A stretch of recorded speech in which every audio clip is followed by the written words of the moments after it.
currently first place in the ICL with a record of 19-5-1, led by their general manager and field manager, Rick DeAngelis. At this time, let's introduce you to today's starting lineups. First for the visiting Stoneham Sabers.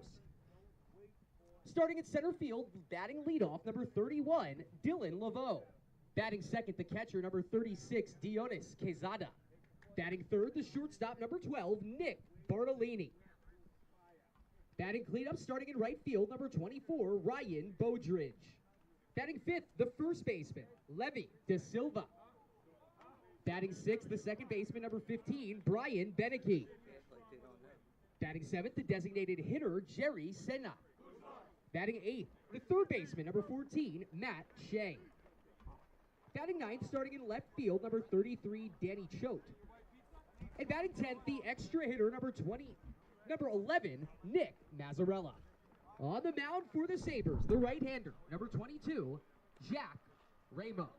And on the mound for your Blue Sox, the left-hander, number 44, Michael O'Brien. Oh, okay. Mr. Watts. What's up? Yeah. Lorenzo Figueroa is going to be hitting for Beneke instead to start the game. Playing second base? Playing second base, so Figueroa for Beneke. Okay. Anyways, last minute change to all that from Angelo Colucci, but from center field at Lexington High School in Lexington, Mass. This is Lexington Blue Sox baseball here on LSP tonight. It is the final of 3 meetings of the regular season and, in fact, 2025 between the Stoneham Sabers and the Blue Sox. The Sabers at 7-17, 7th out of 7 in the ICL, and the Blue Sox at 19-5-1, first in the ICL and winners, or unbeaten anyways, in 15 consecutive games for their 8-1 victory over the Mad Dogs last night. Good evening, everybody. Sam Feely here with you, ready to bring you the play-by-play story. And you just heard the dulcet tones of Chris Del Sordo introducing the Stoneham Sabres lineup that had to have a late change brought to us. But the Blue Sox looking to make it Sweet 16, 20 wins on the season, and with a win or tie tonight, would wrap up home field advantage throughout the Intercity League playoffs. Michael O'Brien will get the start tonight against the Stoneham Sabres. Blue Sox in the navy blue, the red sleeves, the Sabres, and the royal blues. On the mound for the Blue Sox, number 44, Michael O'Brien. Leading off for the Sabres, the center fielder, number 31, Dylan Laveau. Dylan Laveau to lead things off here for the Stoneham Sabres. And OB misses up and away at 7:58. We are underway.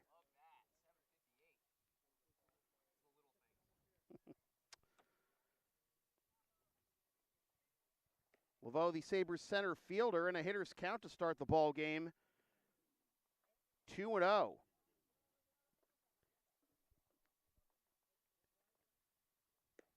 (3-0). Blue Sox, despite this 15-game unbeaten streak, 14-0-1 after going 5-5 of their first 10. They have had a habit of falling behind early in the counts and on the scoreboard, had to come from behind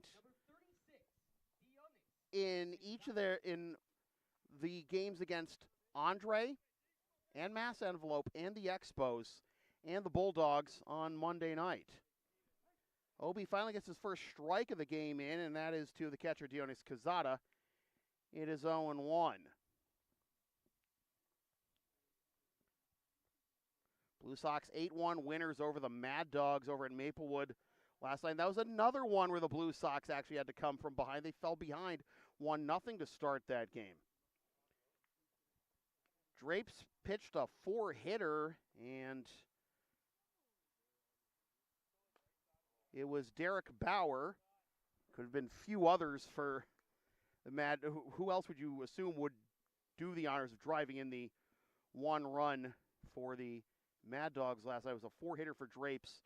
Blue Sox fell behind 1-0 after 1, but then scored 2 in the second, 1 in the third, 2 in the fourth, and 3 in the fifth to finish with 8 runs on 11 hits, a double each for Acosta, Nick Anderson, and Anderson Jimenez, and 3 steals for Jake McElroy. 2 ribbies each for Anderson, each Anderson, Nick and Jimenez, and 3 ribbies for Ryan Grundy, too.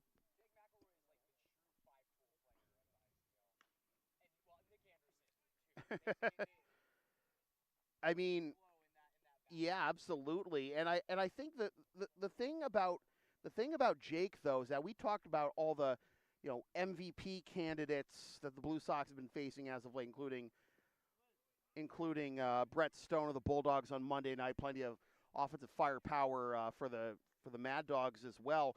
Jake McElroy's kind of been flying under the radar, despite having some preposterous numbers.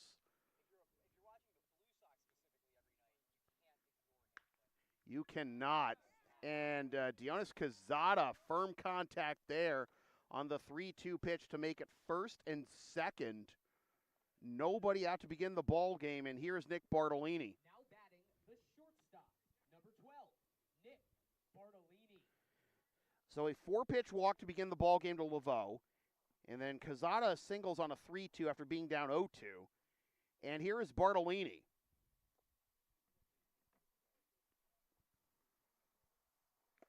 And he foul tips that one into the mitt of Brendan Doyle for strike 1.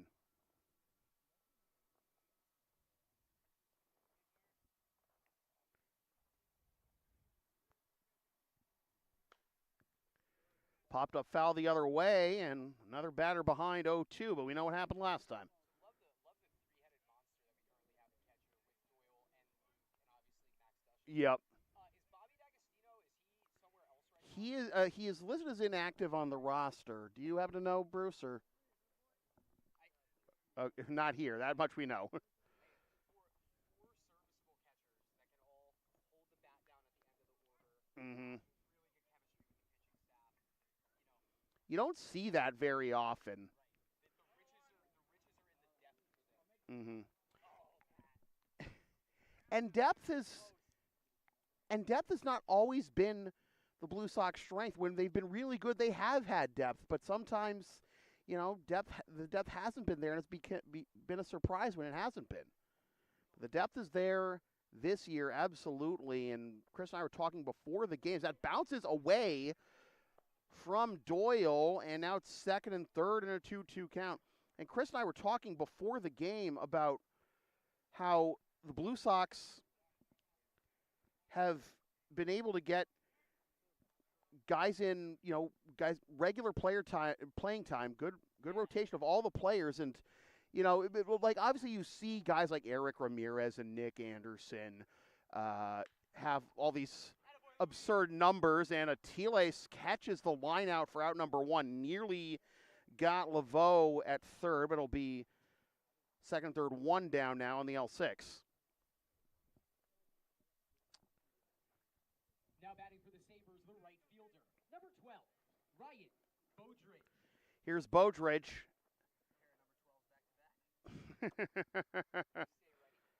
Yep.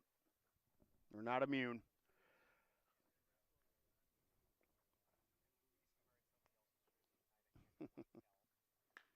Grounder to the right side, so at least get the run home. Nice play at second. A stumble on the spin move by Vander Zouwen, but stays with it to get out number 2. In from third comes Laveau. And it is 1-0 Sabres. So once again, the Blue Sox have to play catch-up. Is this right? Who's batting right now? This is not DeSilva. Yeah.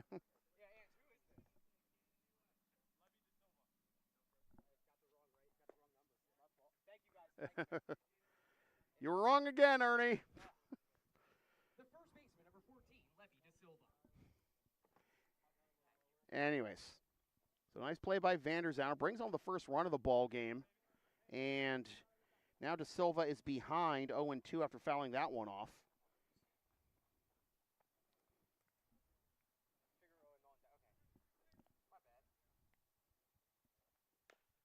Another ground to the right side.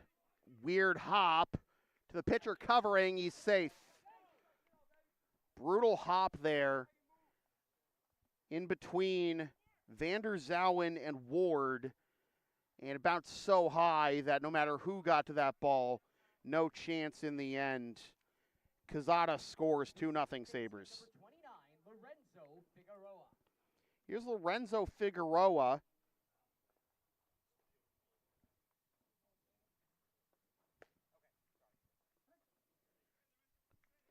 So De Silva picks up the RBI. Figueroa batting in the slot that we had Brian Beneke in initially. Runner goes. This ball is lined to second and caught by Vanderzauwen for the out that retires the side, but On 2 hits. No Blue Sox errors, 2 runners left on base. Blue Sox fall behind 2-0 on 2 runs and 2 hits by the Sabres, leaving 1, 2-0 Sabres. Blue Sox coming up. In the bottom of the first, Vanderzauwen, McElroy, and Attila. LSP and Shipping Shield are partners in cards. Shipping Shields are the eco-friendly sports and gaming card shipping protectors trusted by yours truly, made in the U.S. and Canada on 100% recyclable cardboard. Use the promo codes and link on the screen and in the description for a discount on your order. We may receive a commission from those orders, but we thank you for your continued support of whatever this is.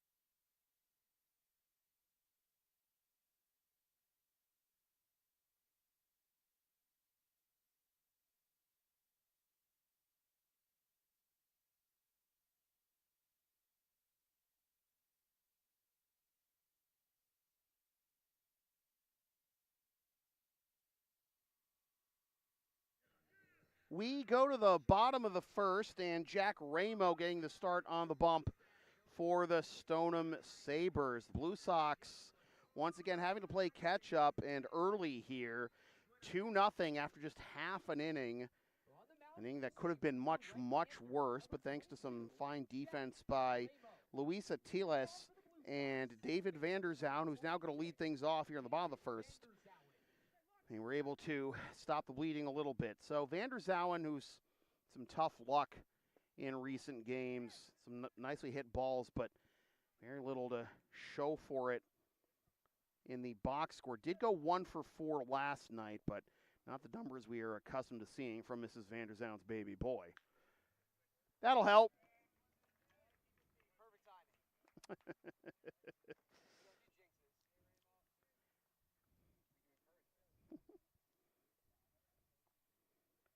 Leadoff single for Vanderzauwen. Simple piece and hole on the left side. Jake McElroy. And here is Jake McElroy. And again, it's hard to imagine that a guy like McElroy could, sneak under the radar with the kind of year he's had. 313, 411, 479, 5 doubles, 1 homer, 12 ribbies, more walks than strikeouts, 8-7, and a team high 8 steals. I don't know. Oh, come on. I put those numbers up in Road to the Show in my sleep.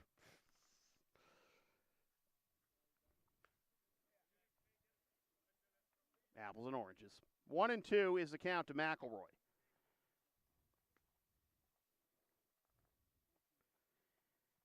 McElroy was 2 for 2 with a couple of runs and a walk and 3 steals last night against Malden.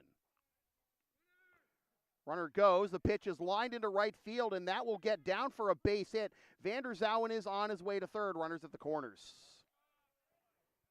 That ball held up in the air for a while there, and it looked like Bodridge might have had a beat on it and could have made it a 9-3 double play, but it landed quickly and held up maybe to try and freeze Vanderzauwen, but at that point, Vanderzauwen is either at third or he's going to be rung up anyway. He's not going to get back to first safely in that situation. So keep running, and that's exactly what he did. And we're going to see a squeeze in the bottom of the first, but it will roll foul for strike one off the bat of Luis Atiles.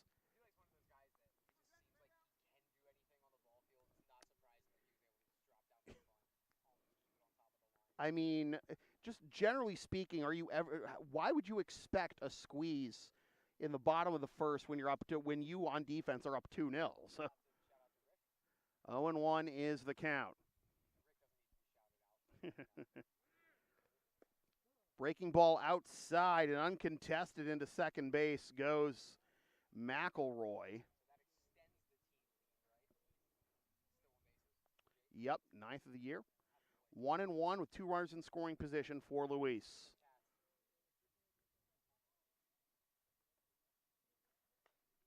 Fouls that one off, 1-2.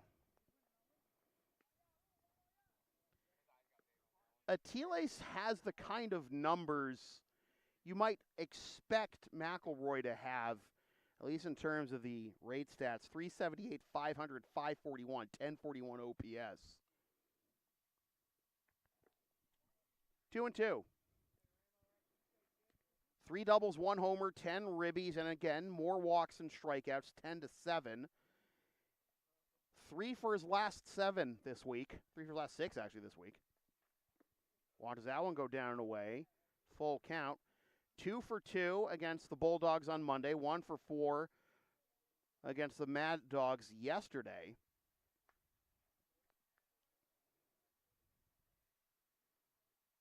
Three, 2. Outside, and the bases are loaded.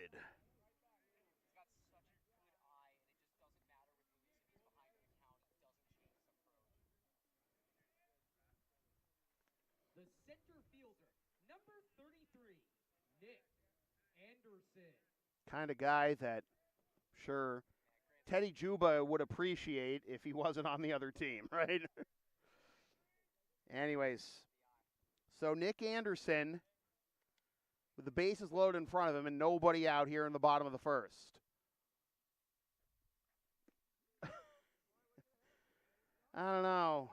Felt like maybe did want to ranch that one and then realized too late that it was dipping and couldn't hold up. 0-1 is the count to Nick.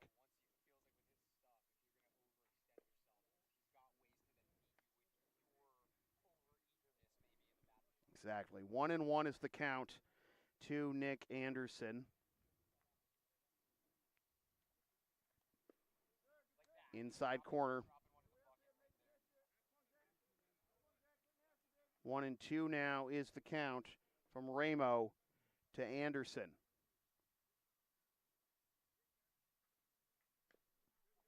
Fouled over towards the Sabres dugout.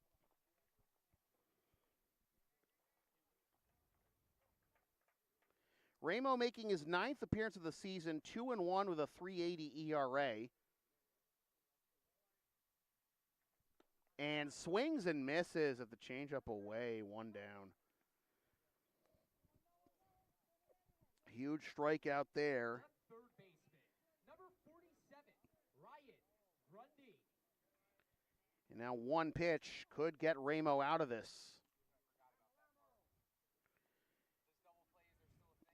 Yeah, it is, shockingly enough.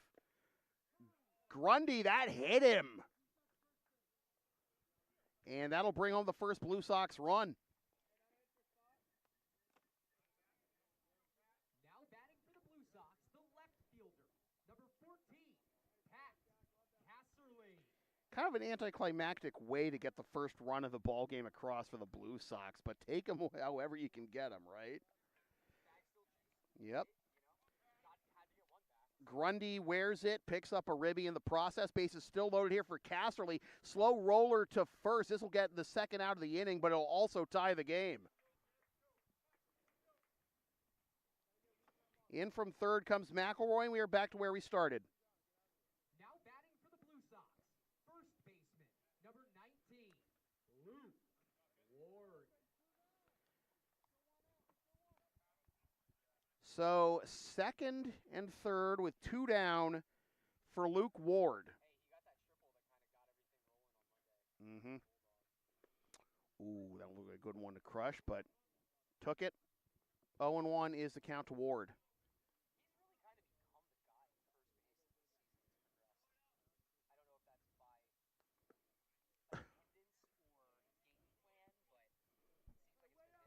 0-2 is now the Cows. He swings over the top of that nice little curveball.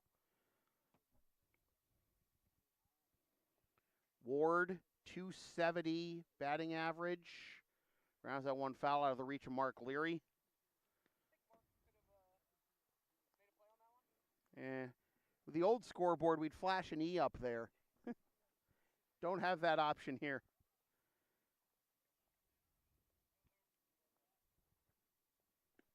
Curveball on the outside corner for strike 3 called. The side is retired, but we are back to where we started, 2-2 after 1. Sabers errors, 2 runners left on base. We will head to the second inning, tied up at 2. Due up for the Sabers, Senna, Shea, and Choate. Advertising opportunities are available on LSP. Sponsor our content for as little as $25 a spot, whether you want to promote a business, product, or event, or send a message of support to a player, team, or coach. Email yours truly for all the deets.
Jerry Senna will lead things off here in the top of the second for the Stoneham Sabers, a 2-2 game after 1.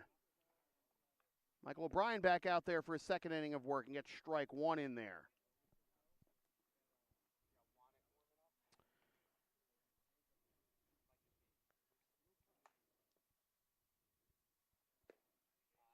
Oh and 2 to O'Brien, from O'Brien rather, to Senna.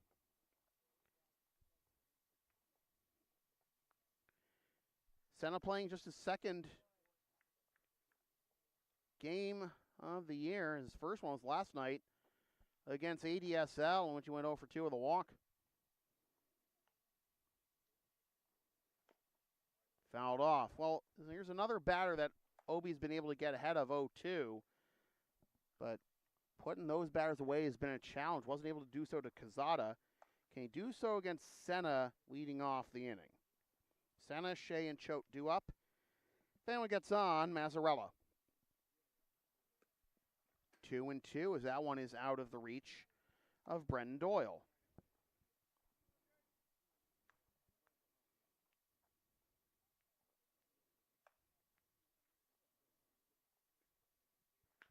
Grounder to the right side underneath Vander Zouwen's reach.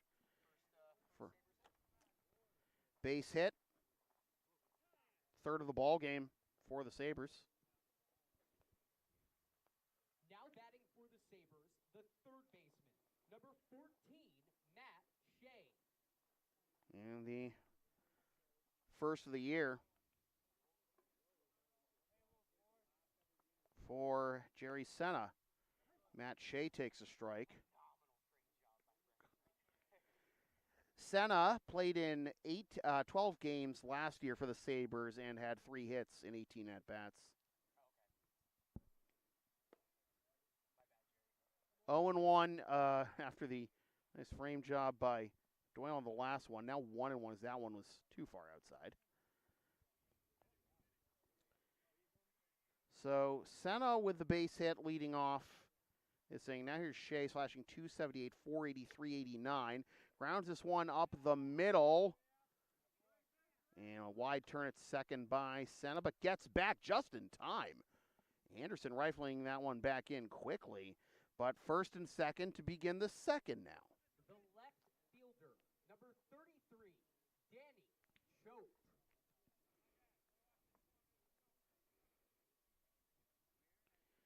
Sabers already on 4 hits here. And here's Choate, the left fielder. Suppose you lay one down here. Not going to happen on that one. Strike one.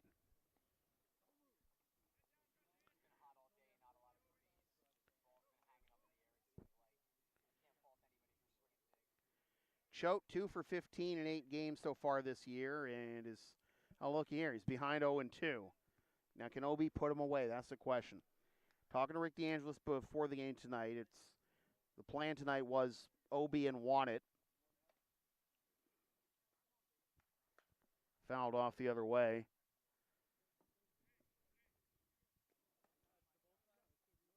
Obi'd want to split the duties tonight. Obi making his 9th appearance of the season, 1-0 with a 3.09 ERA. Popped up into foul territory, lost it completely, did Ward, but it doesn't hurt him in the end as that lands and bounces out of play. Yeah, and I could hear the Sabres bench telling Senna and Shea to get ready to tag, and probably better in that case that he didn't catch it. Then you're probably looking at first and third at minimum. Catch and carry, I don't know the full details of the catch and carry rule. All I know is that, what I know for sure is that you can catch it, and then if your momentum's carrying you out of play, it's still a catch.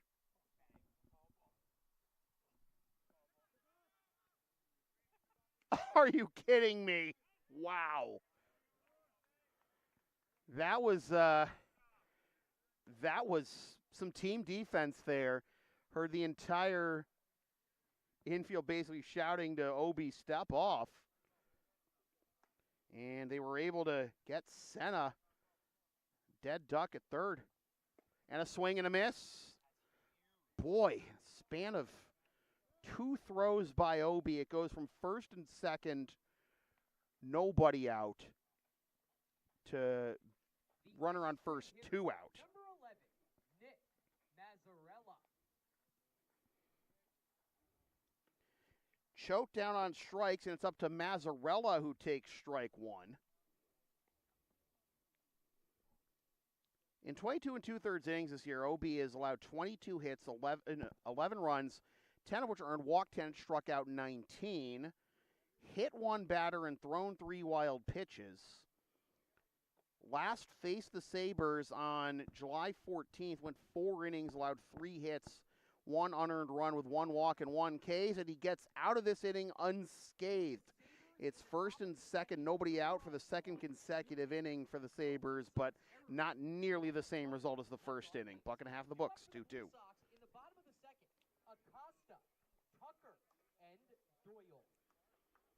When I say LSP is something for everyone since 2011, I, by God, mean it. Sports, live events, pet sitting and walking, tech help, errands, and a whole lot more. Find our Thumbtack page or Linktree, LSP37, or email yours truly so we can proceed to give you what you need.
Bottom of the second for the Blue Sox, designated hitter, number 31, Brian Acosta. Acosta, Tucker, and Doyle due up for the Blue Sox here in the bottom of the second. The first 2 reaching on back-to-back base hits, and then pick off and a couple of strikeouts Leave us still at 2-2 after a buck and a half, and now Acosta behind 0-1.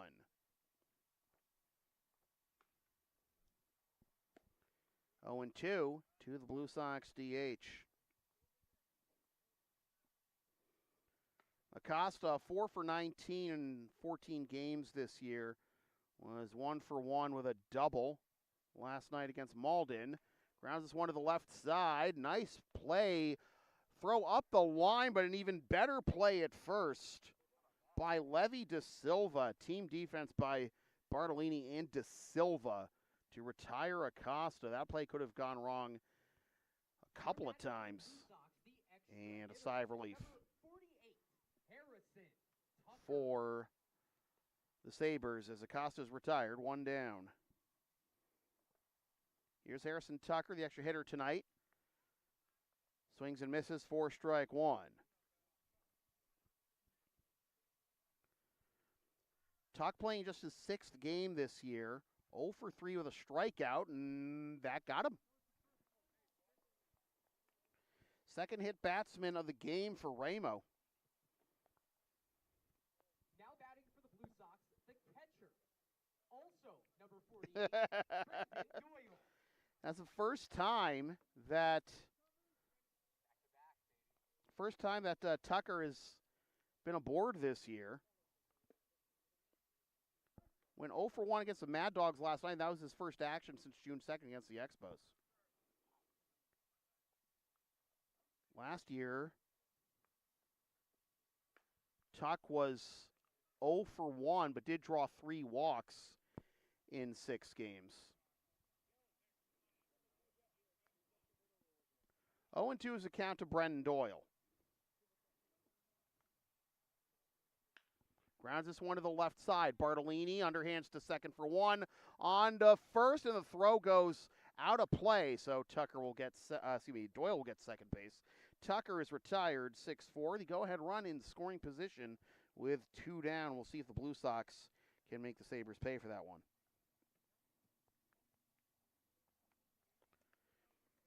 Second time that a throw went up the line on De Silva.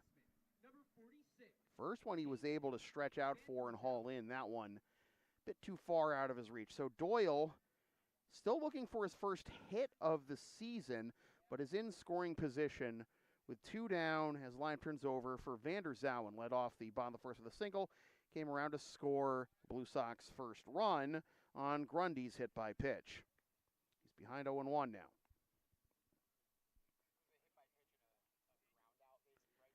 It was a hit by pitch that brought in Vander Zowen. It was the ground out by Casserly that brought in McElroy. Again, take him any way you can get him.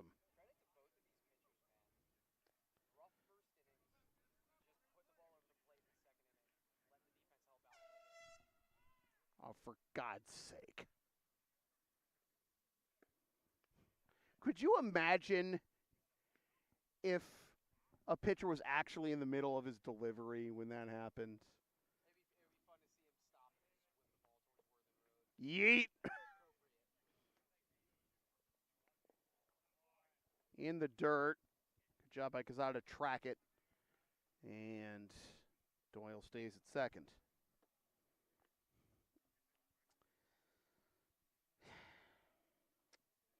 The outpatients are out in force tonight, I see. Rest in peace, Tom Lehrer. 2-2, 2 outs, 2-2 score here in inning number 2. Vander Zowen into right center field. That'll split the gap and give the Blue Sox the lead. DVZ is on his way to second. He's on his way to third. A stand-up triple. Break out the tendies.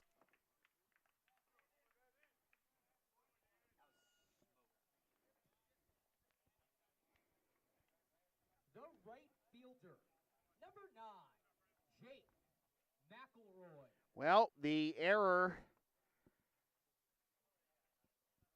Unable to complete the double play. That does come back to bite the Sabres. Although, in fairness, even if De Silva had kept that from going out of play, Doyle was probably scoring on that one anyways. Running with 2 outs, that was dead in that right center field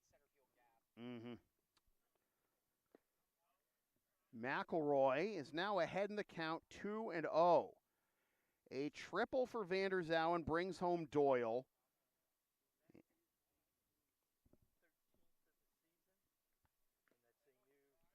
Record since 06. 13th triple of the year for the Blue Sox. Team record since 06. And I can't tell you the number of times I've seen the Blue Sox put up record. They find new ways to break their own offensive records frequently. It's insane to watch.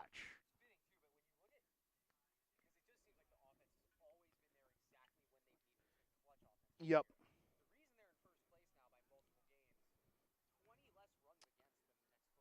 Yeah, exactly.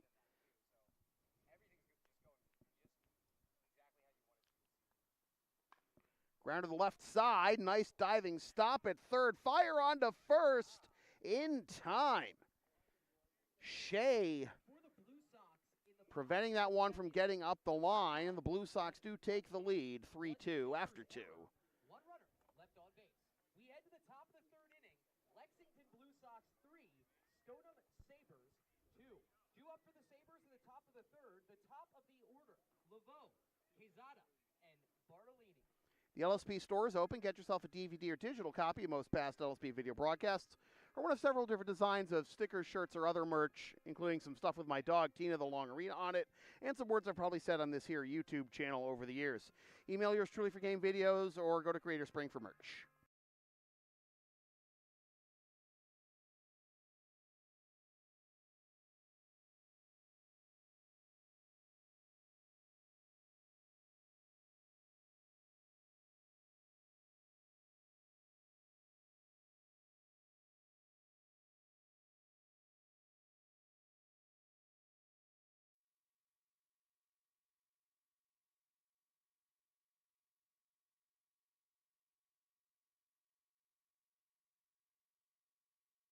After 2 innings of work, Michael O'Brien gives way to Chris Wannett. Wannett making his 6th appearance of the year. 3-1 with a 1.42 ERA in 19 2/3 innings. He has allowed 22 hits, 11 runs, only 4 of which are earned, walked 3, and struck out 14. Coming off a win in 5 innings of work against the Middlesex Expos on Thursday the 24th. 3 hits, 1 run, no walks, 1 strikeout. Leading off the top of the third, center field. And he has a win in each of his last 2 appearances. Worked at least 5 innings, exactly 5 innings in each of his last 2 appearances. Looking for some more length out of this one. And staked to a lead before he even throws a pitch. He gets Laveau to swing and miss for strike number 1. Laveau walked and scored his first time up and comes up empty. There it is 0-2. Top 3 hitters in the Sabres order due up here for Stoneham, Laveau, Quezada, and Bartolini. Chris Wannett winds and delivers. Breaking ball in there, strike 3. Good morning, good afternoon, and good night. Dylan Laveau. 1 up, 1 down. Yeah. The catcher, number 36, Quezada. And that's the whole, mindset behind the way Major League pitching has evolved. Because, it may be true. Well, here's Quezada grounding this one to short. Atiles. What a cannon. 2 down. I know, right? It is true that, generally speaking, batting average against goes up each time through the lineup, but it can also come back to bite you. Number 12, Nick Bartolini.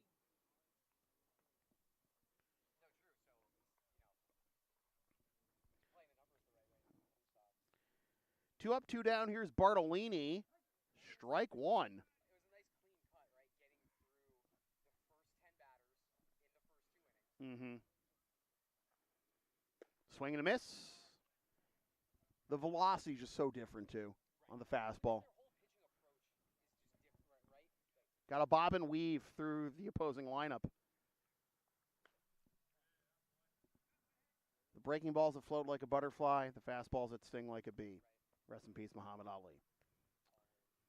0-2 the count to Bartolini, lined out to short his first time up. It delivers. Boink. 1-2. What? Damn it, Nicky. It's a dead ball, right? He wouldn't.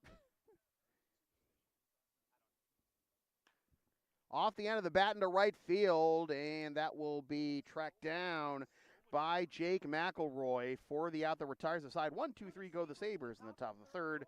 3-2 Blue Sox. Errors and no runners left on base. We're headed to the bottom of the third. Lexington 3, Stoneham 2. Due up for the Blue Sox in the bottom of the third. Yes, Atiles. Anderson, and Grundy. Are you down with the sound called LSP? Of course you are. Then follow, support us on the web. Linktree, Facebook, YouTube. Don't forget to subscribe. Flash the subscribe button. Membership's also available. PayPal and Creator Spring. LSP 37. It's the right thing to do.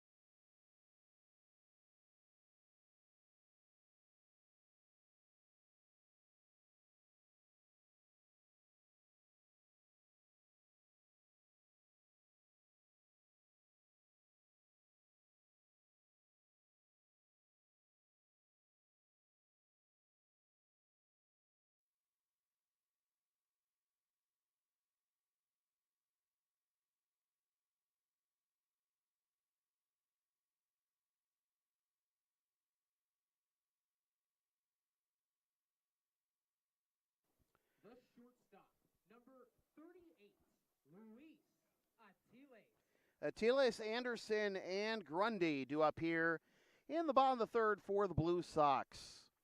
Took the lead in the bottom of the second. This is dying fast. A diving base hit. Diving attempt by Laveau to snare that one. Watching the base umpire to see if there would be an out signal. There was none. Great effort by Laveau to try and haul that one in, but the Blue Sox have the leadoff man aboard as Atiles is aboard for the second time with a base hit. But never put anything past Dylan Laveau defensively in center field. He's a fine one out there. As long as we're talking about five-tool players, he is one. Nick Anderson had a pitch to hammer there. Came up empty. It is 0-1. Struck out swinging his first time up with the bases loaded in front of him. I know, right? 1-1 is the count to Nick.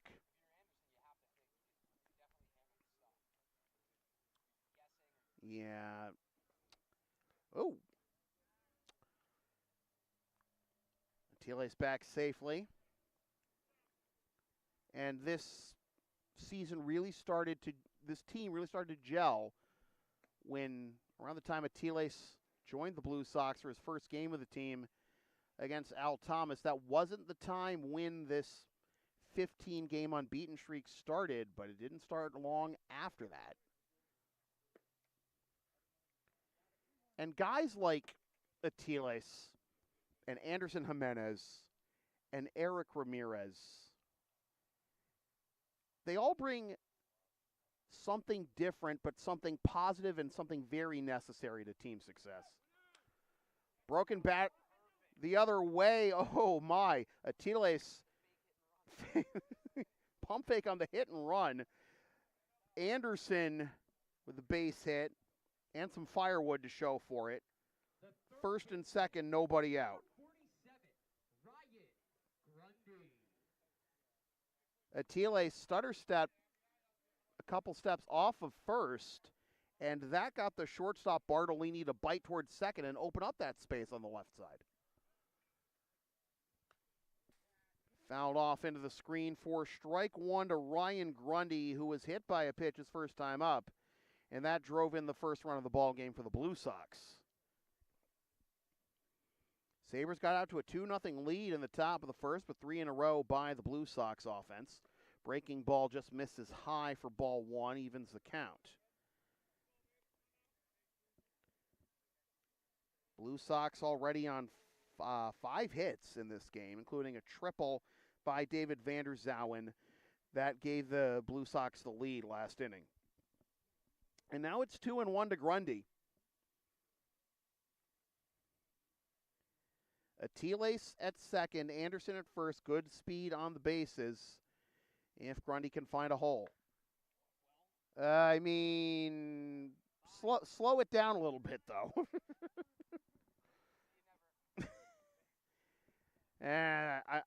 I'm sure the LHS football team will find it soon enough with... oh, God. Got on top of that, breaking ball in the hole on the left side for a base hit. Rick DeAngelis going to put the brakes on Luis Atiles at third. I felt like, it looks like he definitely wanted to try and gun that one, but the bases are loaded with nobody out for the second time this game for the Blue Sox. And while the Blue Sox obviously have power to all fields, it's been more or less small ball that's gotten them in the lead and in the position they are in right now. I mean, I don't know how small that triple by DVZ was, though. But that was a long way, too, off the end of the bat the other way.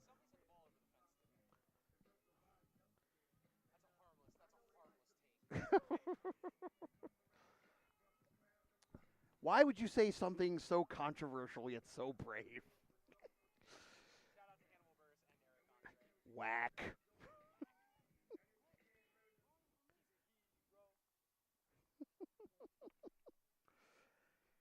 All right, here is Casserly.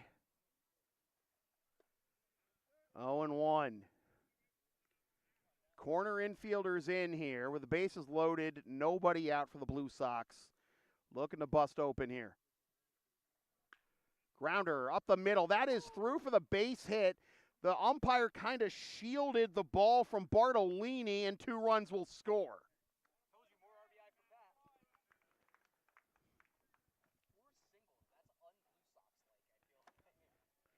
Look, Rick DeAngelis' teams can beat you any number of different ways. Ross Curley won a batting title with, like, I think, a single extra base hit. And Said Ali's coming out, and it's going to be a new noodle for the Stoneham Sabers. Jack Ramo unable to get out of the 3rd inning, unable to get an out in the 3rd inning. And the Blue Sox leading 5-2. Pitching change coming to you from LHS.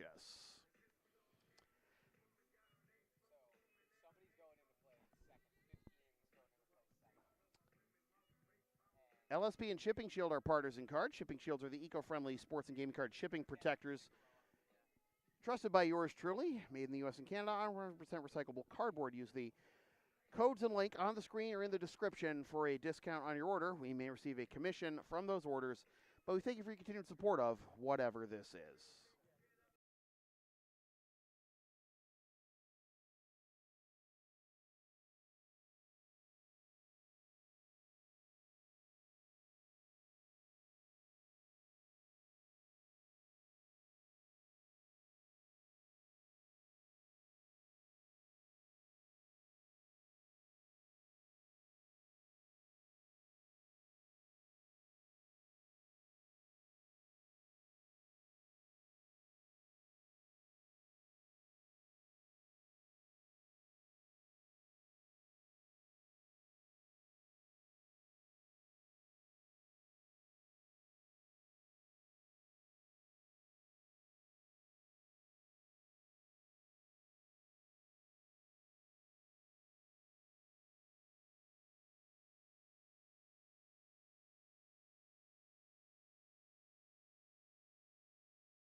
number 19, Luke Ward. Luke Ward will be the first assignment for the new Sabers noodle, Lorenzo Figueroa.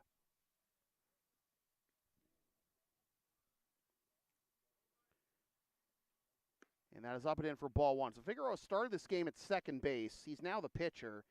And Brian Beneke, who we had as the second baseman in the starting lineup, is now in the 7th spot, and Jerry Senna is out of the game. I feel like this really speaks to the value of Lorenzo Figueroa. Originally, they didn't think he was going to make it for the start of the game, so Beneke was in the lineup. Then he makes it in time. We get the last possible second lineup switch, and now you're calling to him to pitch in a high leverage situation. Brings a lot. Figueroa misses up and in for a ball. This is Figueroa's third appearance on the mound this year. He is 1-0 with a .350. In 6 innings, he's allowed 8 hits, 3 earned runs, walked 2, and struck out 4. Pop foul on Worthen Road, official broadcast, 2-2. Luke Ward struck out looking his first time up to end the bottom of the first. This is Figueroa's first appearance of the year against an ICL opponent on the mound. Got his win against Al Thomas on June 15th, and with 2 innings against ADSL last night. Full count to Luke Ward.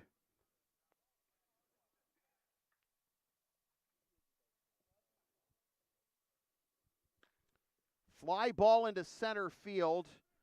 Laveau camping under it, makes the catch, tagging from second, and getting back to second. Whoo, boy. Grundy frozen by the stun gun of Dylan Laveau. The designated hitter, number 31, Brian Acosta. So 1 down, long fly ball, no challenge for Laveau to track that one down and then freeze the runner at second. And Acosta now behind 0-1, grounded out to short his first time up, leading off the second. That get him? It did. Third hit batter of the night for Stoneham pitching, and the bases are loaded. The extra hitter, number 48, Harrison Tucker. Here's Harrison Tucker. Got plunked his first time up. Right.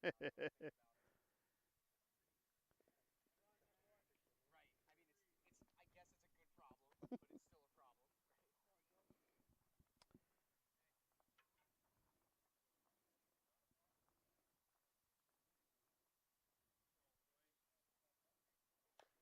Tucker the other way. Thought about going home. In the end, they'll go to first and get the out there. And, hey, no fraternizing with the opposing team. 6-2.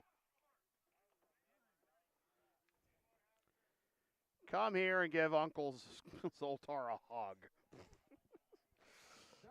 I don't know what that means either. I do know what that means, but anyways. I was going to say something very different from the source material. Basically, no. It wasn't malicious at all. Tucker was just had to slow himself down and end up hugging the guy, essentially. Not with that attitude.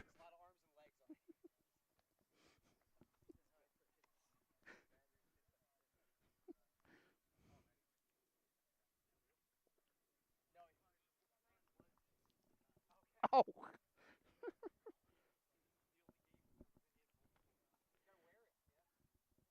This is the first game this season, Bruce told me, that the Blue Sox have been hit by a pitch multiple times in one game.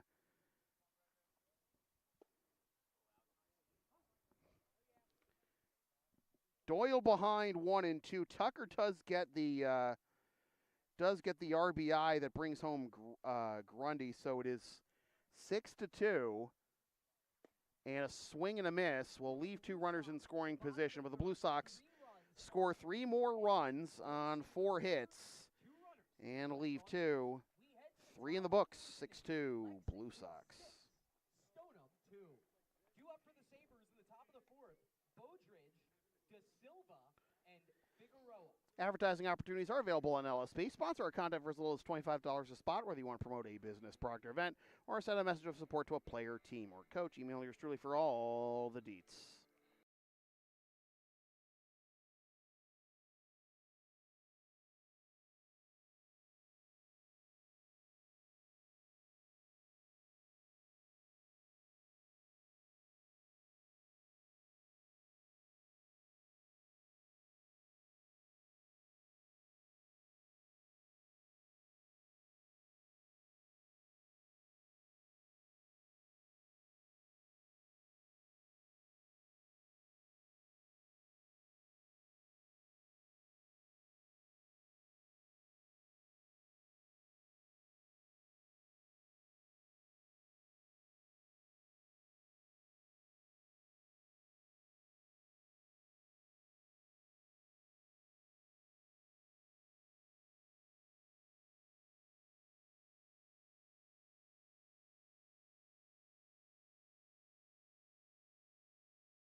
Fourth for the Sabers, right fielder, number 12, Ryan Bodridge. Ryan Bodridge will lead things off here in the top of the 4th for the Stoneham Sabers.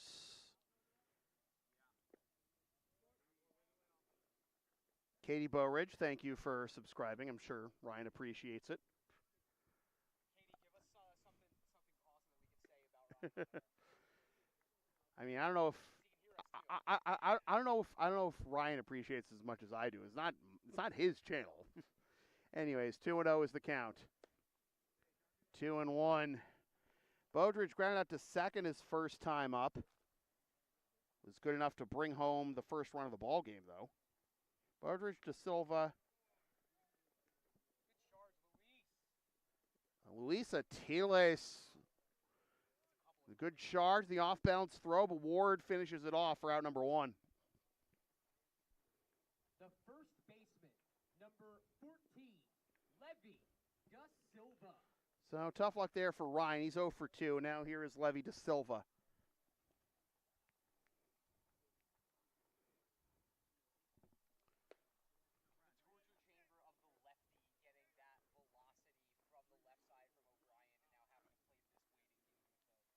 Oh, man.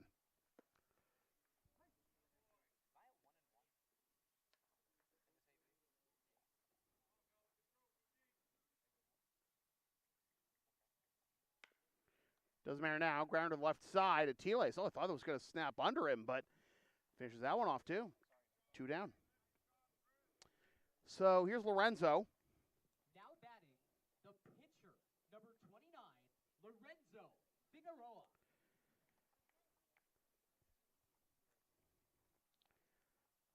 Figueroa started the game at second, came in last, moved over to the pitcher's mound, the bottom of the 3rd, and now here he is for his second at bat. He lined out to second to end the bottom of the 1st.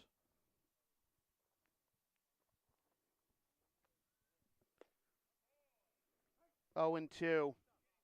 Chris wanted speed running. No wonder Lorenzo just asked for time.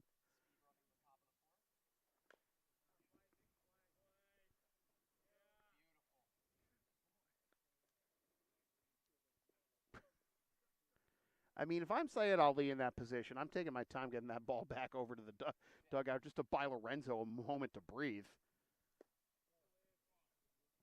1 and 2.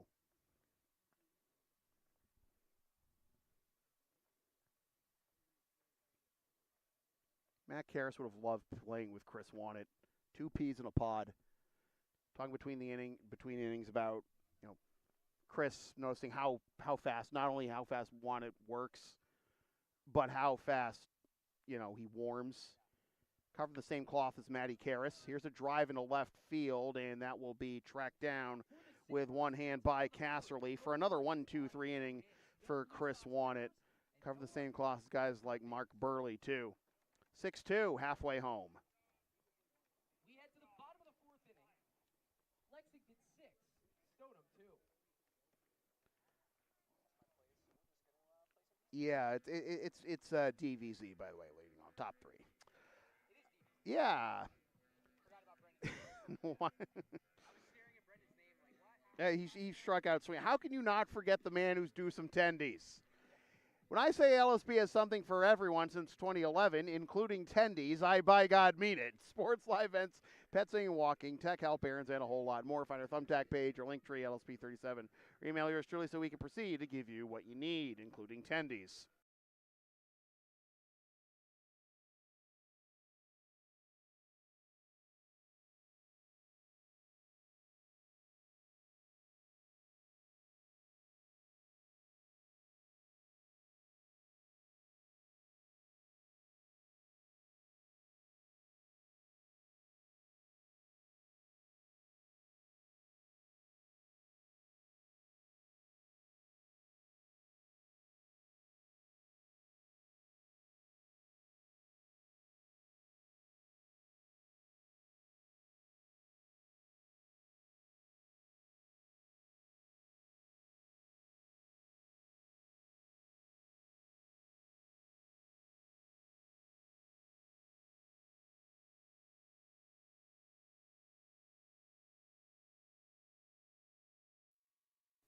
Leading off the bottom of the fourth for the Blue Sox, second baseman, number 46, DVZ. Ayo, indeed. Got spiced up a bit. Vander Zouwen single and a triple so far. Run scored and an RBI, and takes high for ball one from Lorenzo Figueroa. So Jack Ramo couldn't get an out in the third inning. Figueroa took over. None of the runs in that third inning were charged to Lorenzo, though. 1-1 is the count. Vander Zouwen, McElroy, and Atiles due up here in the bottom of the fourth, the top three hitters. In the Blue Sox order, 2-1 is the count to DVZ. Halfway to the cycle and got the hardest one out of the way, too, a triple. Off the end of the bat the other way his last time up. I think if we're counting barrels, I'm giving him a barrel on it, but served it essentially in the Yep. right center gap. Got wheels. 2-2. Ooh. Close shave, close shave.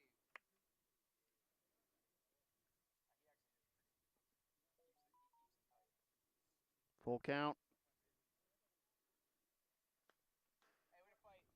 Back of the screen. Still 3-2.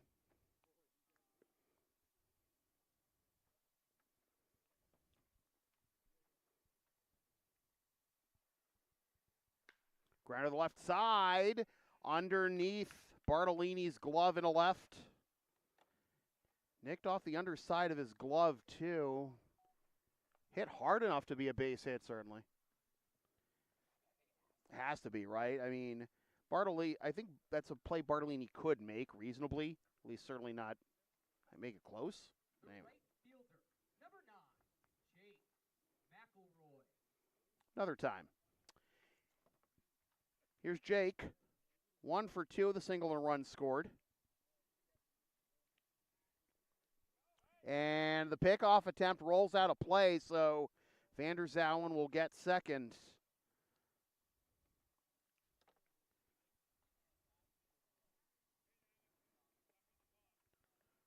Runner in scoring position, nobody out here in the bottom of the fourth for the Blue Sox. Fell behind 2-0 early, and it's 6 unanswered since.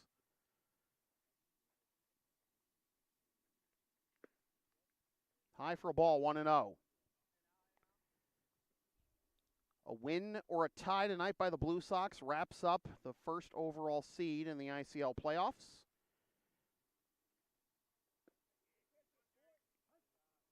One is the count. Americans and Mad Dogs have also clinched playoff berths. Sabers have been eliminated, so there's just two of the Chiefs, Bulldogs, or Expos left to sort out.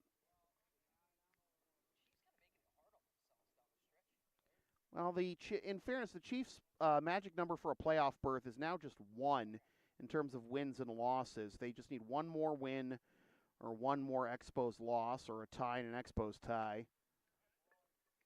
Good job by Vander Zouwen to read that liner and get back to second. I mean, he had already nearly gotten hosed on a Number 38, Luis Atiles. on a tough liner when he was on base the first time, but in the end it was down and he was going to get to third the whole time. Able to save his own tail there, so runner at second, 1 down. And now an 0-1 count to Luis. So Jake is 1 for 3 now, and it'll be 0-2 to Atiles, who is a 1 for 1 with a walk and a single.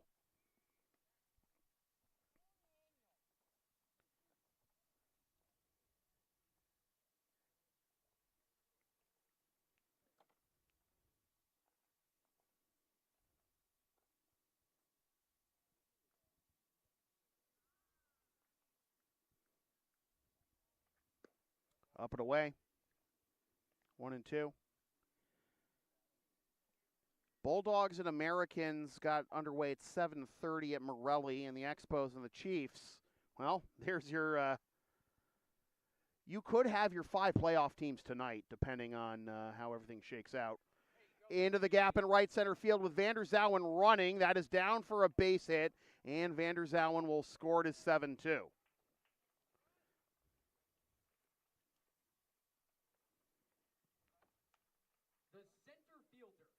Number 33, Nick Anderson.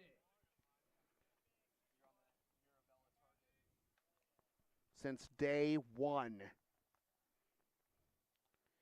Vander Zouwen scores. Atiles with the RBI. Atiles runs, throw down to second, 1 hop, and he's out.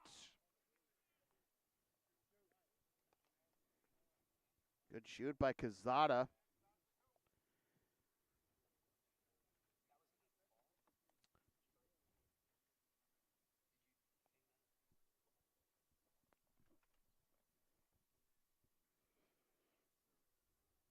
Two down, base is empty.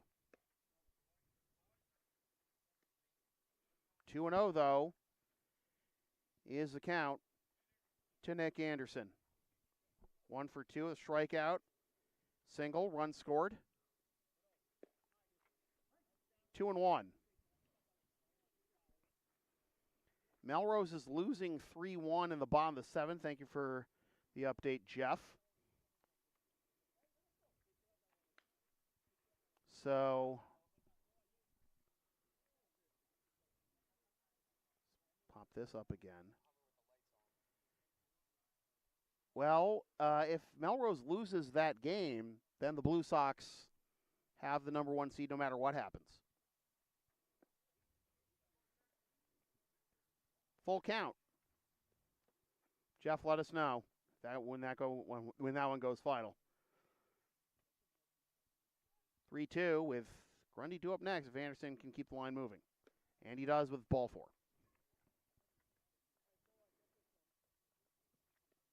Now batting, third baseman, number 47, Ryan Grundy.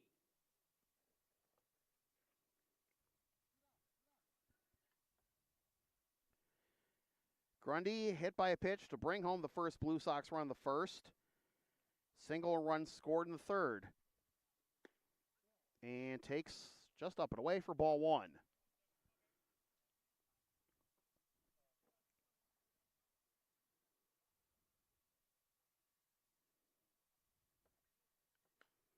Fouled off.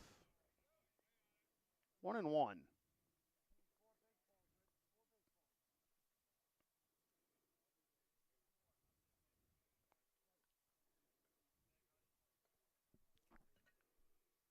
Blue Sox wrap up the season with. You on it, Chris?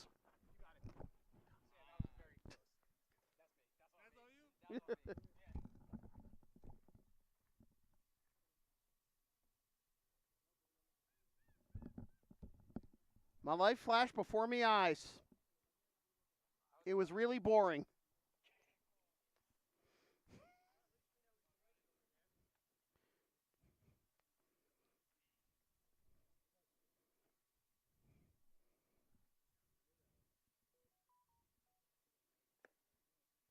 Two and two.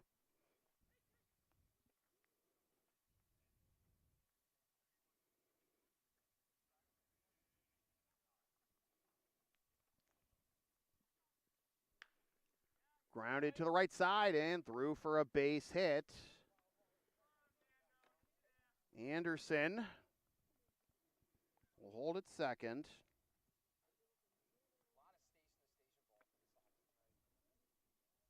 The left fielder, number 14, Pat Casserly. Death by 1,000 cuts, really. Here's Casserly. Base hit and RBIs a couple RBIs last time. 1 for 2. He's got 3 ribbies tonight.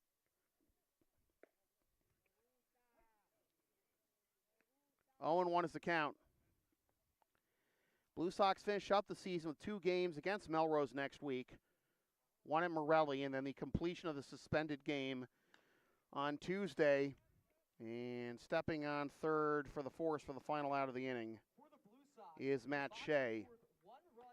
Melrose still has stuff to play for, but the Blue Sox, if they get their way here or get their way in the Americans Bulldogs game, will have everything they need. 4 in the books, 7-2, Blue Sox. The LSP store is open. Get yourself a DVD or digital copy of most past LSP video broadcasts or one of several different designs of stickers, shirts, or other merch, including some stuff with my dog, Tina the Long Arena, on it, and some words I've probably said on this here YouTube channel over the years. Email yours truly for game videos or go to Creator Spring for merch.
Beneke grounds out 1 foul for strike 1. Chris Wannett back out there. He's retired all 6 batters he's faced to this choate. Owen McKiernan is now in left. And did you say Casserly's now the EH? And Harrison's out? Okay. Gotcha. Fouled off over towards the Blue Sox dugout. And it is 0-2. So Pat Casserly is now the extra hitter slot, and now the 9 slot in left is Owen McKiernan. Harrison Tucker's night is done. 1-2. Yep. Blue Sox now with 17 consecutive games with an extra base hit thanks to DVZ's triple. 2 shy of the team record set in 2011, which at this point the Blue Sox can only tie with 2 games remaining after this. Underhand to first, 1 down.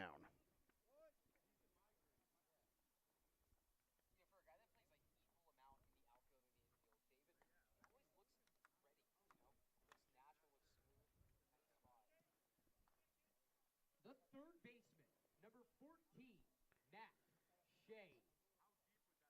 You gotta love this this new genre of player that is, really became a thing only in like the last decade and a half with guys like Ben Zobrist and such. Like utility guys didn't used to be such a factor offensively as well. 1-1.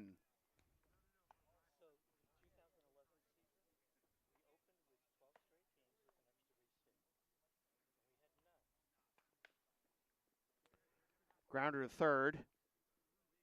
Quickly 2 down.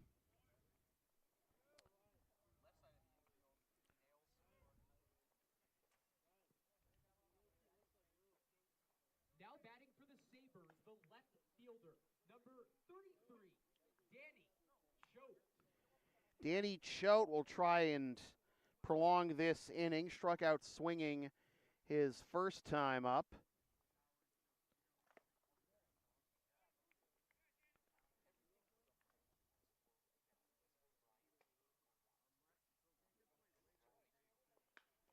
Liner to Atiles with the catch for out number 3. 9 in a row set down by Wanted. Still 7-2 after 4 and a half. The Lexington Blue Sox 7, the Stoneham Sabers 2. Due up for the Blue Sox in the bottom of the 5th, Ward, Acosta, and McKiernan. So Bruce is telling me about those 19 straight games the Blue Sox had an extra base hit in 2011. That season, the Blue Sox played 32 games. Started the season with 12 consecutive games with an extra base hit, then a single game without one, and then 19 in a row to finish the season.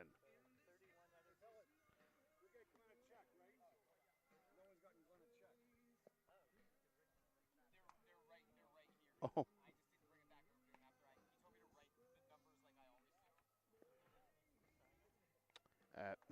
Sorry, just sorting out some administrative stuff. 1 second.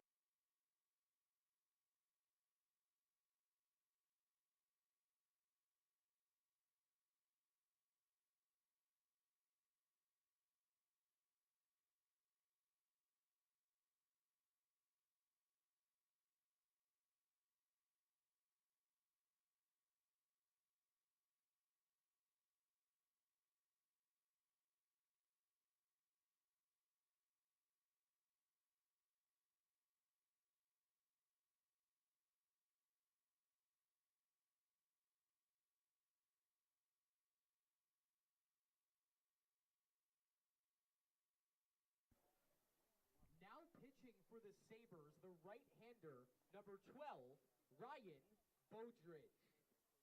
Leading off, the first baseman, number 19, Luke Ward.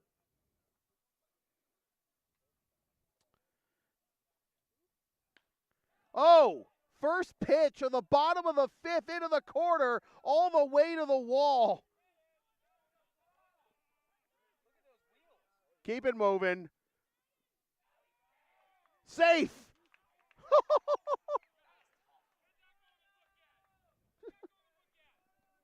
Luke Ward, another triple.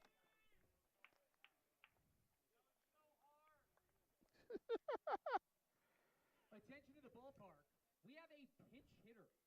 Batting in the designated hitter spot, number 54, Eric Ramirez. Oh, hello. Boy, it's like the Royal Rumble. Surprise entrances. Oh, wait, it's only Eric Ramirez. Coming in with the Money in the Bank briefcase or whatever. I know, that's a different paper. Oh, is he doing the Great Council thing? Again, I've never seen anyone visibly have so much fun playing baseball as Eric and be so good at it. Playtime's over. Into right field. Got the right fielder turned around. Ramirez into second with a double as Ward can just walk home. It's 8-2. So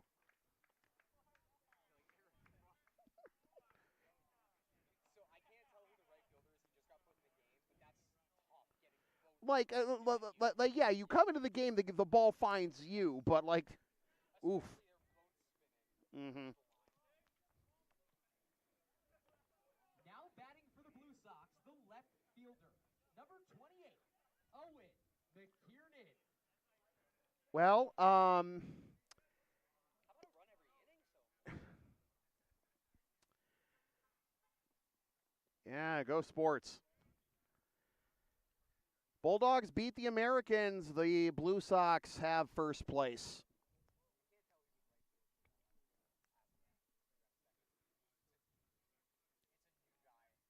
8-2 is our score. Blue Sox with a run in every inning so far. 1-1 is the count to Owen McKiernan getting his first AB of the ball game. 364, 588, 455 is Owen's slash line.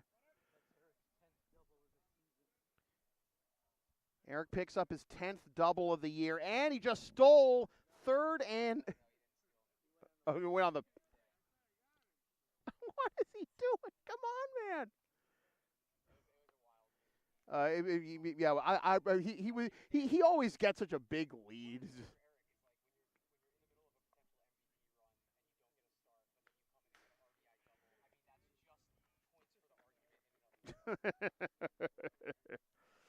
Oh, man.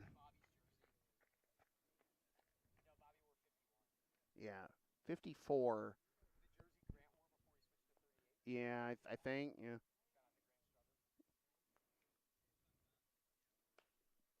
Hey, way to fight, 2-1. Boink. Banana ball. 2-2. You said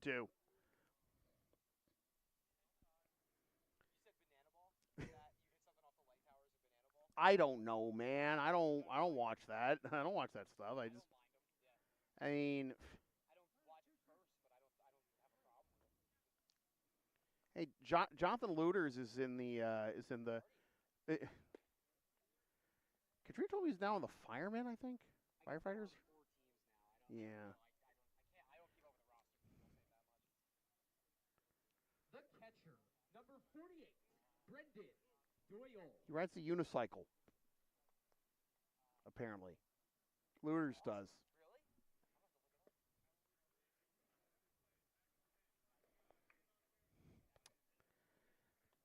Kieran strikes out. Here's Doyle. 1-1. I have no idea where I am with the score bug right now. It's 8-2. I had the bases empty for a moment. You see a play like that with Eric going to third and then just, bouncing on and off the bag. Oh, the tailgaters, right. Thank you, Katrina.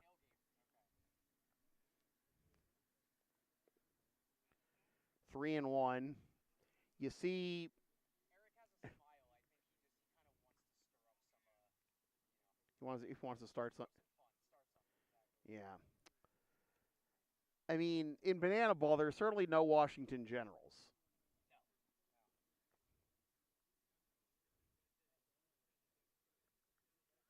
way to fight, B. Full count. I will say, the first time I saw the clip of the Bananas winning their game over the Party Animals because the kid caught the foul ball in the stands, that was incredible. I think just I could put myself in that kid's shoes and thinking, I wish that was around when I was like 15 or 16. You won it for the whole state. Brought the glove to the game, made the catch. Grounder to the right side, and that gets past the first baseman up the line. Ramirez scores 9-2. So Ramirez has 10 doubles now on the year.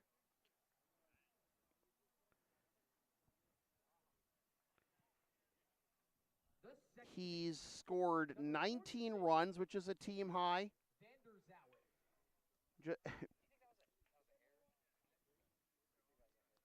It's kind of surprising, though, that it's only Eric's 12th ribby, which ties him with Jules and Jake entering play anyways today for second on the team. And he's a guy who usually hits third or fourth. It's kind of surprising to think that he doesn't have the team lead in RBIs, but then again, not surprising to see a guy like Nick Anderson have it. Fly ball into shallow left, and that'll be caught for out number 2. DVZ is retired for the first time tonight. The right fielder, number 9, Jake McElroy.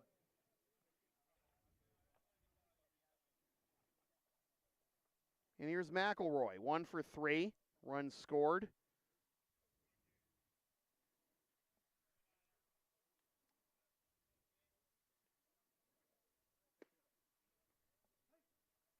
Oh, and 1 is the count to Mac.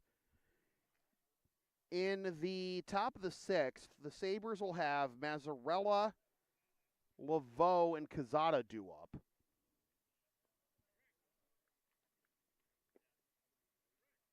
One and one.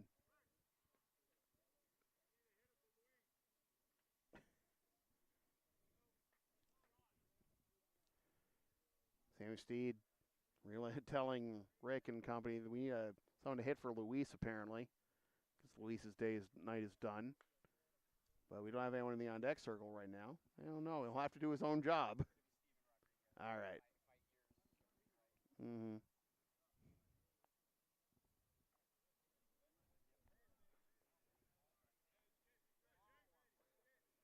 One and 2 is the count to McElroy.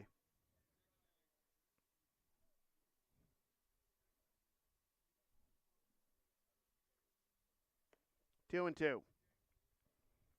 Steven Rodriguez grabbing a bat. Blue Sox with 2 more runs this inning. Luke Ward with a leadoff triple. Ramirez with a double, scoring on the error that put Doyle at first. Now into right center field. That'll get down for a base hit. Doyle's on his way to third. Strong throw, but not nearly in time. And his runners at the corners as Mac picks up his second hit of the ball game. We have a pinch hitter now batting in the shortstop spot. Number 56, Steven Rodriguez. So Luis Atiles finishes his night 2 for 2 with a walk. And here is Steven Rodriguez. Rodriguez looking for his first hit of the year. This is his 4th game. He's 0 for 5 with 4 Ks. And fouls that one into the screen for strike 1. Going back to that 2011 season in which the Blue Sox had an extra base hit in 31 of 32 games, the one game that they didn't, well, it should be of no surprise why that was the case. You've been following the ICL long enough. That was a patented Jared Frenny ranching of his opposition. Frenny went the distance, allowed just 3 hits, no runs, no walks, and struck out 14 in a 4-0 Chiefs victory over the Blue Sox at Tufts. 1 and 2 is the count to Steven. Pete Frates went 1 for 3 with a steal in that game. Mike Andre had a homer and 3 ribbies. And Steven Rodriguez comes up empty to end the bottom of the 5th. We go to the 6th, 9-2. The Blue Sox have wrapped up first place in the ICL in 2025. Everything else is the icing on the cake now.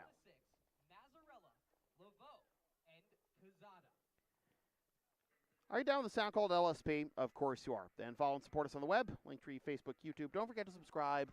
Flash the subscribe button. Membership's also available. LSP 37. All the cool kids are doing it.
Sox, number 54, Eric Ramirez. Back in the game in left field, number 14, Pat Casserly. Moving to right field, number 28, Owen McKiernan. And a partridge in a pear tree. Christmas in July. Katrina would love that. All right, so a bunch of changes for the Blue Sox. Don't know if you caught that on from Chris Del Sordo, but Luke Maltasea takes over behind the plate. Owen McKiernan moves to right. Casserly moves from the extra hitter slot back to left. Ramirez is going to stay in. Oh, TLS is the DH? No, Oh. TLS is he left the ballpark. Okay. So that's out of the lineup, and then Eric's going to stay. So Eric Ramirez is... So I think the 3 hole is done, essentially. And then Eric, where he went into the DH spot, is now playing short. Right. Okay, so Eric's at short. And, yeah. Leading off the top of the 6th for the Sabers, the extra hitter, number 11, Nick Mazzarella. Oh, and there's a new noodle for the Blue Sox. It's Brian Gare. Yeah, I said that. You did. I just hadn't relayed all that part to the folks playing the home game. Gare making his 4th appearance of the season. No decisions, an 11.45 ERA in 3 2/3 innings. He's allowed 7 hits, 6 earned runs, walked 2, struck out 3, and hit 1 batter. His last appearance came against the Sabers on July 20th. Went 2 innings, allowed 3 hits, 1 earned run, 1 walk, and 2 Ks. That misses.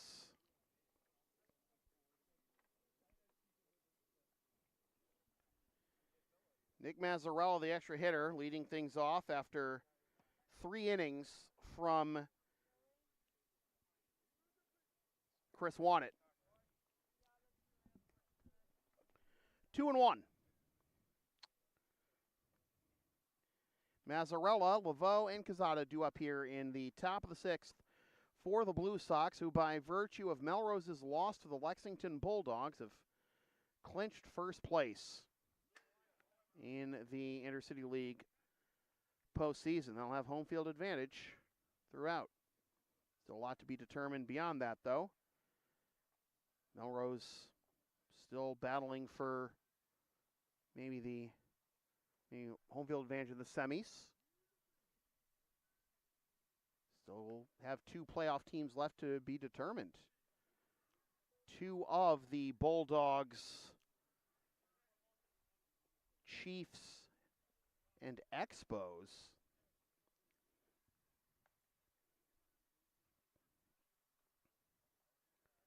the Expos and Chiefs got on their way at 8 o'clock tonight. Fouled off.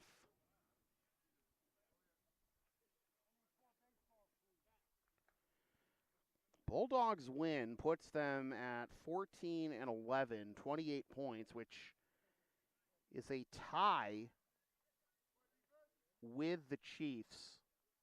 And they'll still have a game in hand once the Chiefs game is done.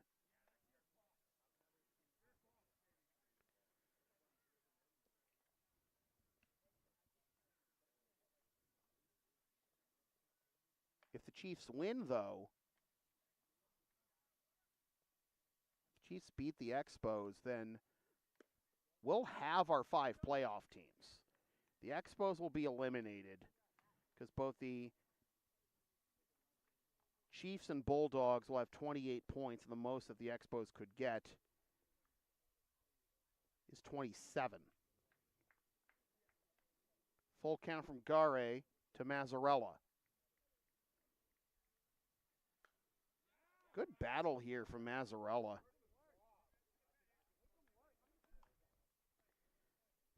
Battle for the number 2 seed. Still very much live, though. And it really is still anyone's game in that fashion.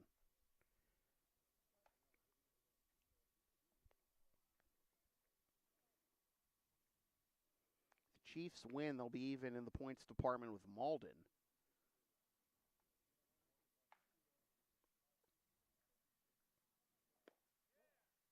Just outside for ball 4. The center fielder, number 31, Leadoff walk for Mazzarella. That's the first base runner for the Sabres since Matt Shea's single back in the second.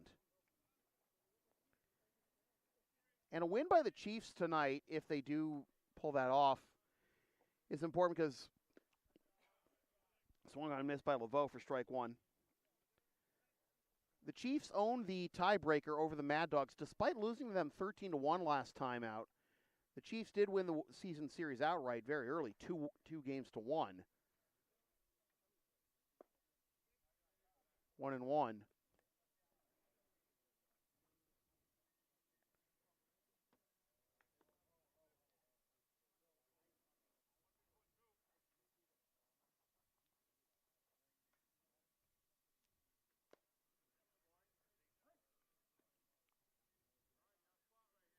But the difference there is that the Mad Dogs would still have a game in hand, 30 points in 25 games compared to 30 points in 26 for Andre.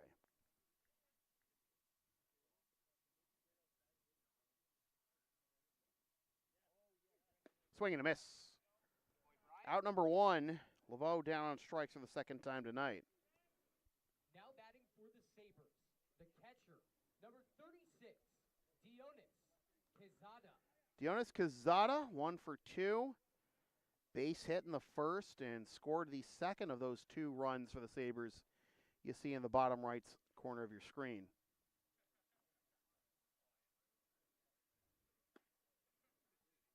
Up and away for a ball, it is 1-0. The Bulldogs winning to get them to 14-11. And if the Chiefs beat the Expos tonight, we'll have our 5 playoff teams. But only one actual seed will be determined. And in fact, it already has been.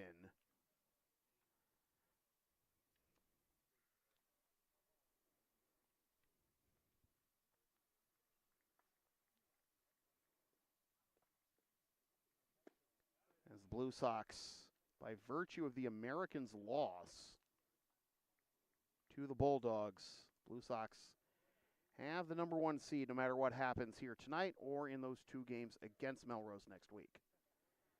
It's the regularly scheduled game at Morelli. That's on the outside corner for strike, 3-1.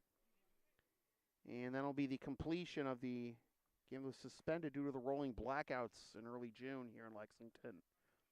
That game will be completed at Minuteman, though. Full count now to Quezada.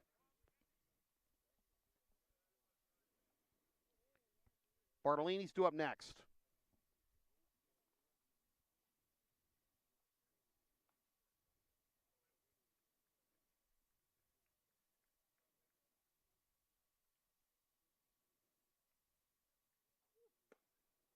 Missed up and away, and it is 2 on with 1 out. Now batting for the Sabres, the shortstop, number 12, Nick Bartolini.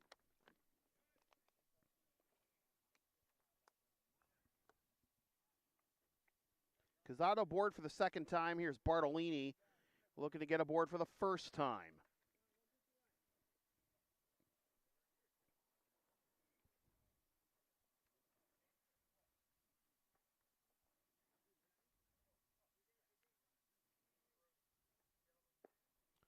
Down away for a ball. 1-0 to Bartolini.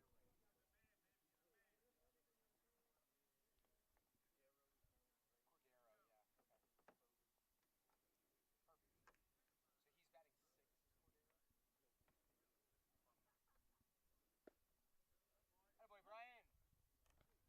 Brian. 1-1.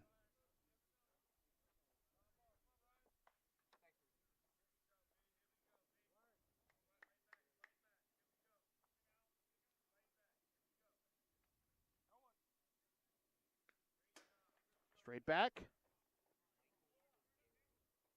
1-2.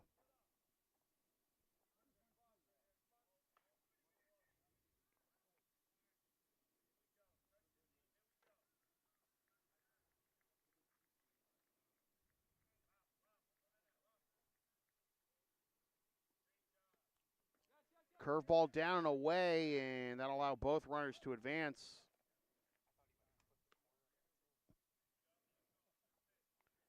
So 2 runners in scoring position, and a 2-2 count to Bartolini.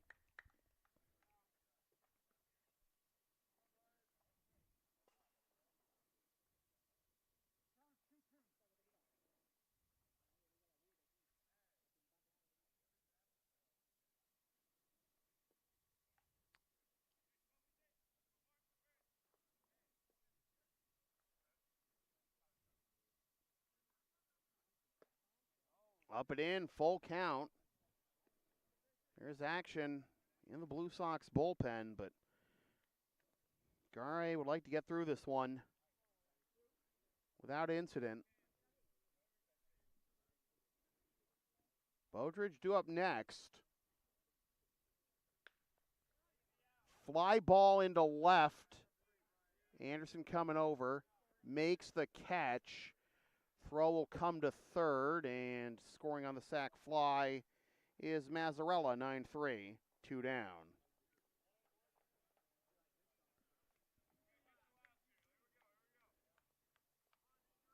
Now batting the pitcher, number 12, Ryan Bodridge. Here's Bodridge, 0 for 2 with a couple of groundouts. And opening for a base hit here to maybe bring home that runner at second, Quezada.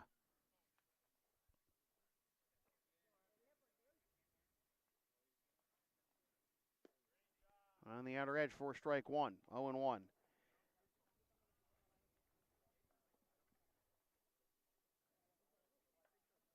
Where are we? Anderson, Grundy, and Casserly due up in the bottom of the 6th? All right. And Eric is in what was Acosta's slot, right? Ground to the third base side. It's a fair ball from deep in the hole. One hop. Not in time, but fine effort at third base by Mr. Grundy. It's an infield single for Bodridge. Runners at the corners. Number 14, Levy Da Silva. Here's Da Silva, 1 for 2. RBI single his first time up, and a ground out to short his last time.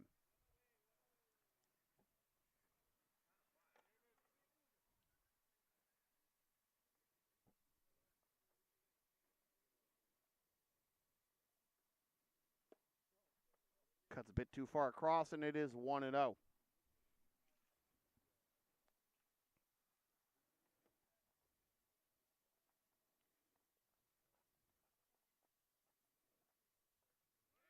Runner goes, pitches a strike, throw down to second, way offline. Quezada scores, 9-4.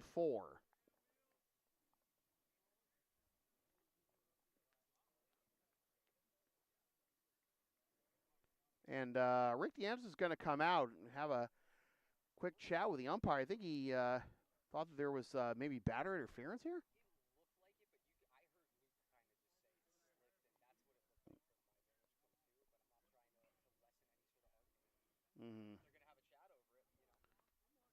Mm-hmm. All right. Yeah, but like you said, Chris, Luke is.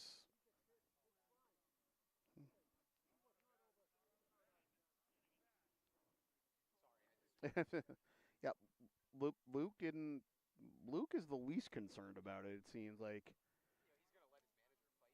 Oh yeah, obviously, but he wasn't like immediately pointing to Rick in the dugout when after that play.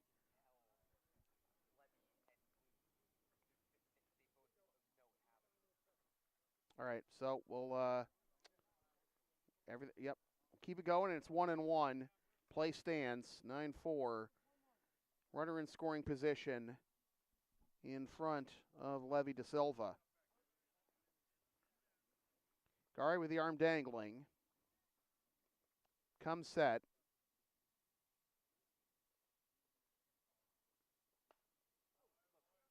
1-2.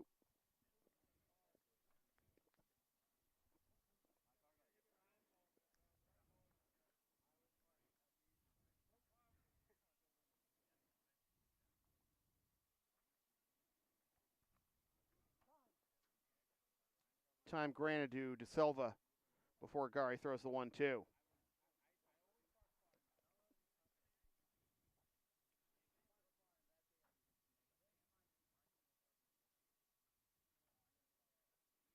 Runner goes, pitches down away. Maltaseo with the seed. He's out. For the Sabers, in the top of the sixth, 2 runs on 1 hit, 1 Blue Sox error, and no runners left on base. We'll head to the bottom of the 6th inning, the Lexington Blue Sox 9, the Stoneham Sabers 4.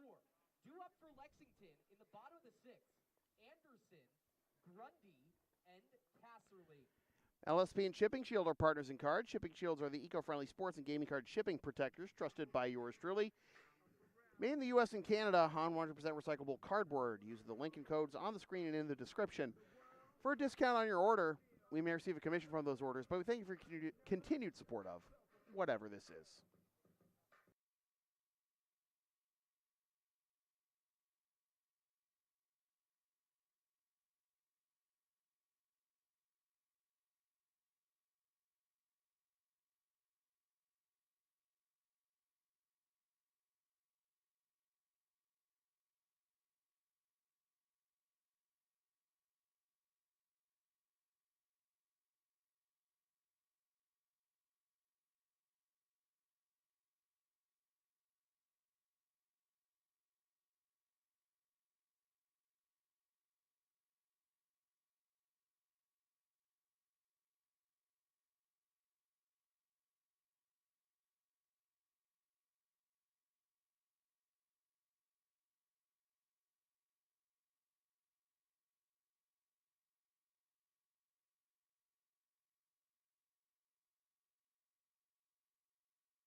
Leading off, the bottom of the 6th for the Blue Sox, center fielder, number 33, Nick Anderson.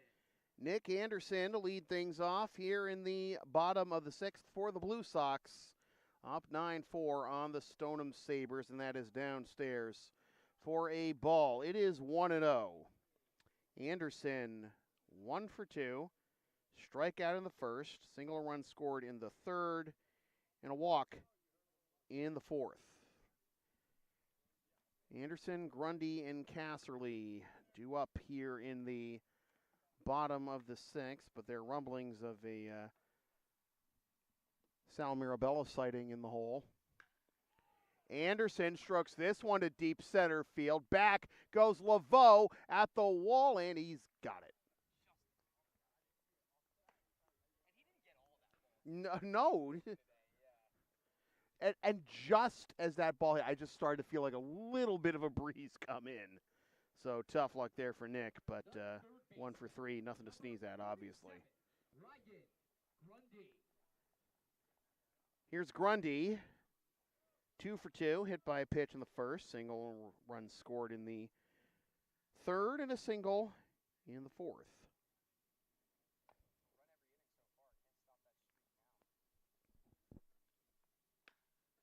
Ground to the left side and past the shortstop, Bartolini.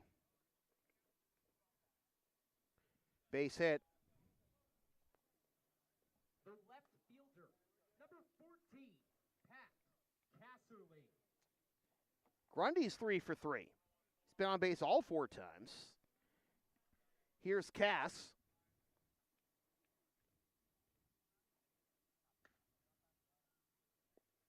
That bounces away from Cazada, and to second on the wild pitch goes Grundy. Wide turn at second, and then the throw goes to second, then it goes into the outfield, and here comes Grundy to make it a perfect 10. Well, I told you they were run every inning.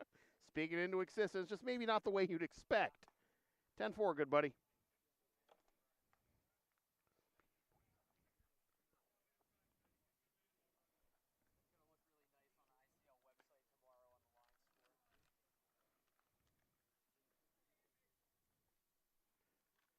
2, 1, 3, 1, 2, 1. Yeah, by scoring more runs than the opponent, obviously. It always has been the way you win baseball games. Someone tried telling the Rockies that, especially playing at Coors. Speaking of the Rockies, now that my parlay's toasted, Skill issue. I feel like if I actually ask Siri, she's going to answer that question through the speaker. So Yeah, don't. can't do that. A computer can never be held accountable, therefore a computer must never make your bets for you. 10-4 is our score, 2-2. Idiot for betting on the Phillies. Just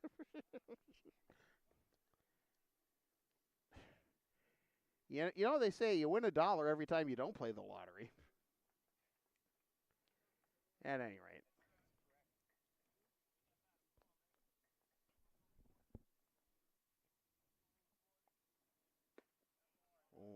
Oh, that was ball four. Yep. All right. Here comes Ward. The first baseman, number 19, Luke Ward. And Syed Ali's going to come out. And it looks like that is going to be it for Bo Ridge.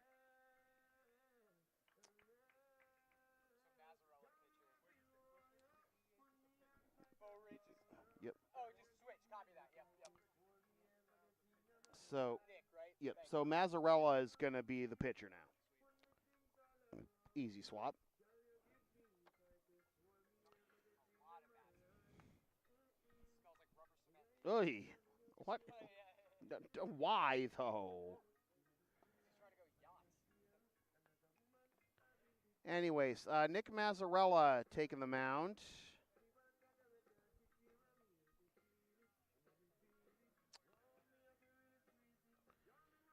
Mazzarella, who's 172 batter on the year, is actually making his first ever pitching appearance for the Sabers. Now pitching for Stoneham, the right-hander, number 11, Nick Mazzarella. So here's Mazzarella.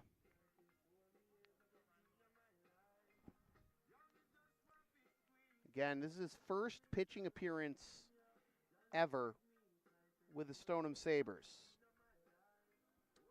He is the fourth pitcher of the night for the Sabers after Ramo, Figueroa, Bowridge. The Blue Sox, it's been O'Brien, Wannett, and Gare. So the Blue Sox already wrapped up #1 seed in the ICL postseason. Everything from here on out is the icing on the cake. Still a lot to play for other teams in the ICL, especially the Blue Sox opponents in their final 2 games of the season. The Melrose Americans, at #2 seed and home field advantage in the semifinals. Very much live for the Americans, the Mad Dogs, the Chiefs, and the Bulldogs. Cazada directing traffic as Luke Ward coming off a triple his last time up. The second triple of the game tonight for the Blue Sox, too, after DVZ's triple back in the second. He might have another extra base hit here as that's all the way into the corner. And he's only going to have a single in the end. That was hit a long way, but a great jump by the right fielder to go track it down. So it'll be runners at the corners. Now batting the shortstop, number 54, Eric Ramirez. So Ward goes from an 0 for 2 start to 2 for 4. And now here's Eric Ramirez. Double and a run scored. RBIs last time up. And takes that one up and in for ball 1. 10-4 Blue Sox, bottom of the 6th, and looking for more than MVP candidate, getting his second AB of the game. 2-0. Blue Sox will be at Morelli on Monday night. That was the scheduled regular season finale. And then Tuesday night, 7:30 for the completion of the suspended game from early June. 2-1 is the count.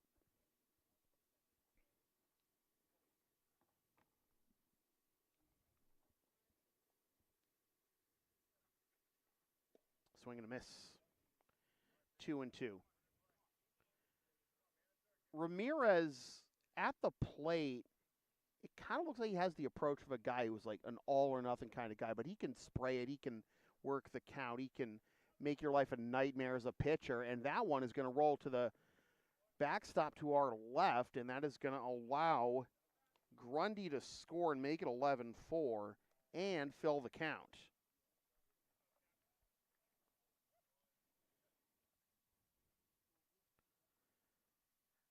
Runner in scoring position. One down, 3-2 count, 11-4 is our score. Grundy scores, Ward now in scoring position. And ground to the left side, fielded nicely by Shea at third. Low throw, but held on to by De Silva. 4 out, number 2, and Ramirez is retired. Now batting the right fielder, number 28, Owen McKiernan. Here's McKiernan.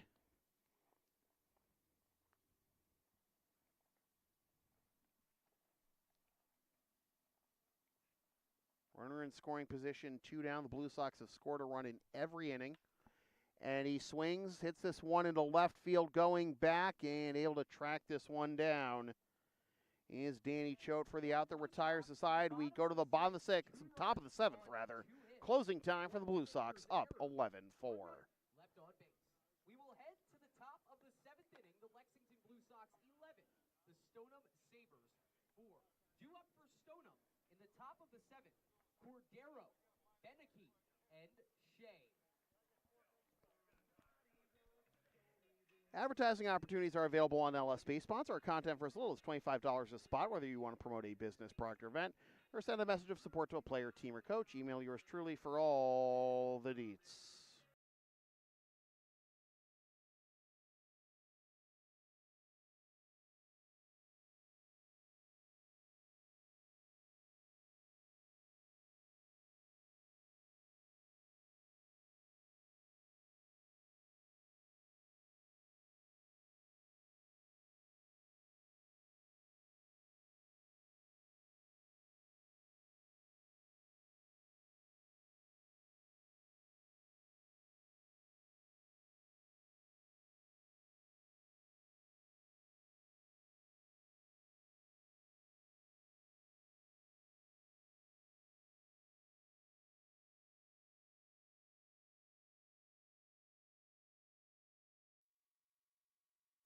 We have a substitution to announce for the Blue Sox. Now pitching for Lexington, the left-hander, number 30, Ryan O'Rourke. Rhino season as Ryan O'Rourke takes over for the top of the 7th. Try and close this one out. The Blue Sox 11 runs on a season-high 16 hits, which surpasses the previous watermark of 14, which was set against Palmer. Rhino is making his 3rd appearance of the season. 1 save and a .350 ERA. In 2 innings, he's allowed 3 hits, 1 earned run, no walks, and 5 Ks. Last appearance came against the Sabers on July 14th. Got that save in 1 inning of work. Allowed 1 hit, did not allow a run or a walk, and struck out 2. So he's got 5 of the 6 outs he's gotten this year by way of the K.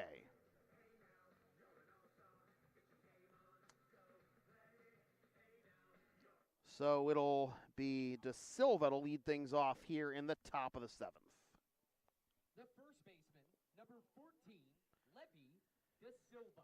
De Silva 1 for 2 with a single and a ground out to short.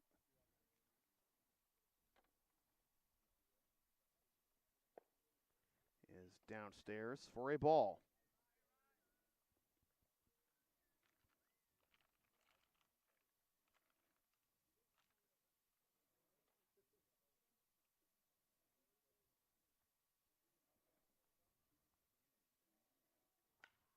Liner the opposite way and into left field for a base hit. That was like a look what I found type.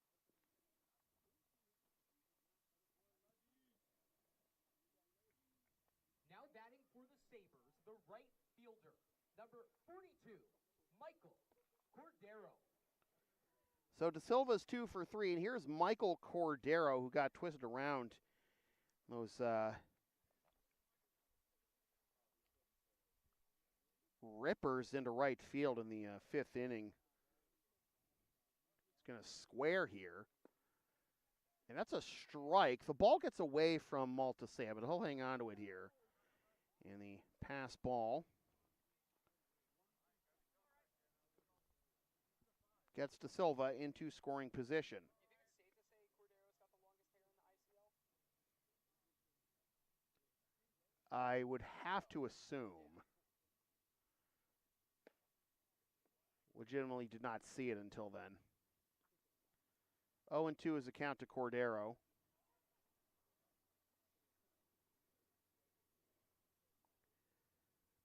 Playing just his second game. He was 1 for 3 last night against ADSL, the strikeout. 1-2 is the count. Swing and a miss. One down. The second baseman, number 15, Brian Beneke. It's a bit of a welcome to the game moment, isn't it? I mean, in the field too. Yeah, that really is, and then to face a former major leaguer for your first at bat of the game, like this is not fair. 0-1 is the count. Deshay.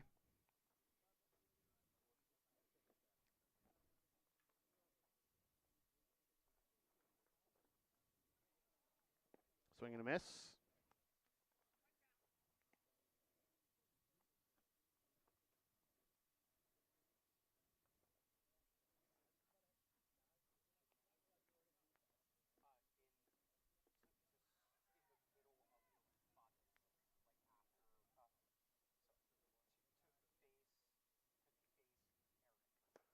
High with the fastball.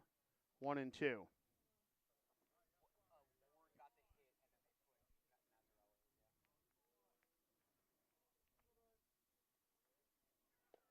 In there for called strike 3. 2 down. The third baseman, number 14, Matt Shea. And it is Shea, the last chance for the Sabres tonight.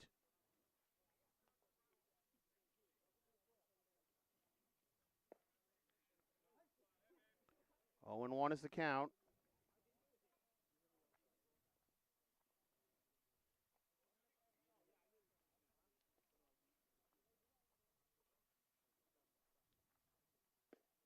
In there for a strike. 0-2, the Sabres down to their final strike.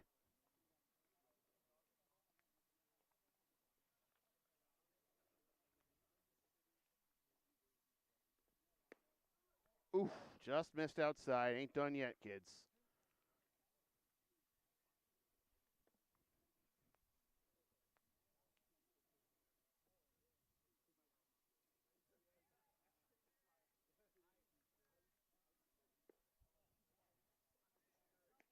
Two and two.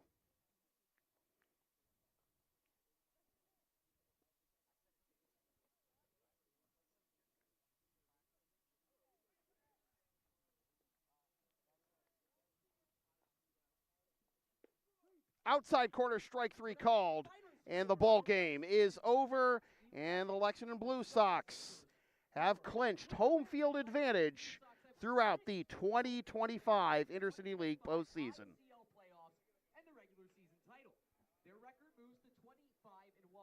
With a loss, Stoneham falls to 7-18. The win tonight goes to Chris Wannett. The loss to Jack Ramo.